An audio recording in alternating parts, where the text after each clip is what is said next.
आज का पहला पाठ नबी दानियल का ग्रंथ अध्याय 3 पद संख्या 25 34 से 43। हमारा पश्चातापी हृदय और हमारा बेनम्र मन तुझे ग्राह्य हो।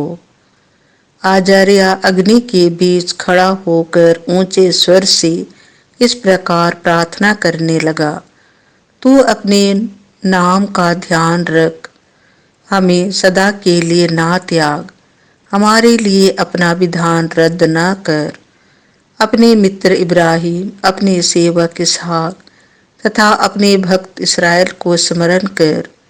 अपनी कृपा दृष्टि हम पर से दूर ना कर। तूने उनसे यह प्रतिज्ञा की थी कि मैं आकाश के तारों की तरह और समुद्र तट के बालू की तरह तुम्हारे वंशजों को असंख्या बना दूंगा।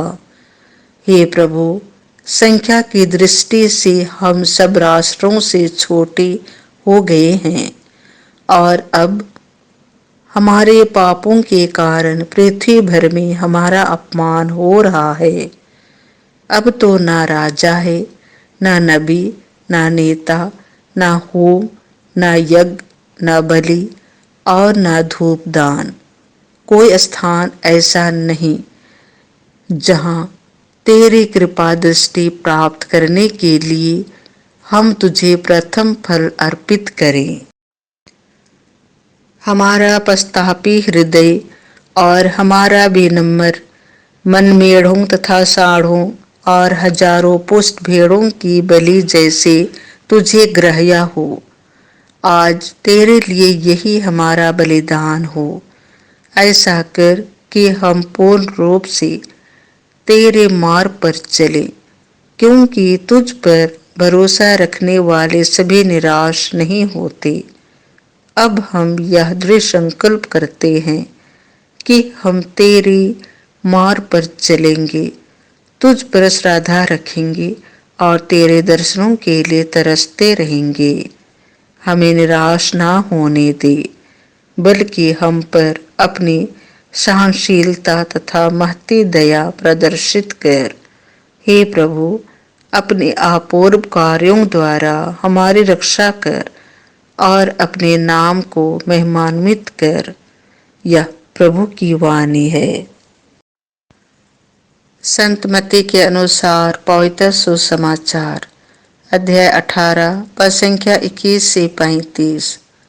यदि तुम में हर एक अपने भाई को क्षमा नहीं करेगा, तो पिता भी तुम्हें क्षमा नहीं करेगा। पेतरुस ने पास आकर यीशु से कहा, प्रभु, यदि मेरा भाई मेरे विरुद्ध अपराध करता जाए, तो मैं कितनी बार उसे क्षमा करूं? 7 बार तक? यीशु ने उत्तर दिया, मैं तुमसे नहीं कहता 7 बार तक, बल्कि 70 गुना 7 बार तक। यही कारण है कि स्वर्ग का राज्य उस राजा के सादृश है जो अपने सेवकों से लेखा लेना चाहता था। जब वह लेखा लेने लगा तो उसका लाखों रुपए का एक कर्जदार उसके सामने पेश किया गया। अदा करने के लिए उसके पास कुछ भी नहीं था।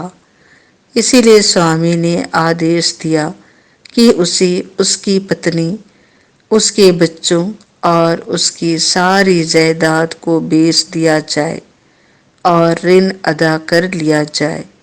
इस पर वह सेवक उसके पैरों पर गिरकर अनुनय विनय करने लगा, मुझे समय दीजिए और मैं आपको सब चुका दूंगा।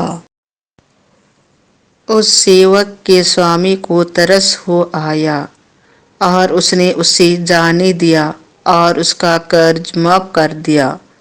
जब वह सेवक बाहर निकला तो वह अपने एक सहसेवक से मिला जो उसका लगभग 100 रुपये का कर्जदार था। उसने उसे पकड़ लिया और उसका गला घोट कर कहा, अपना कर्ज चुका दो। सहसेवक उसके पैरों पर गिर पड़ा और यह कहकर अनुनय विनय करने लगा, मुझे समय दीजिए,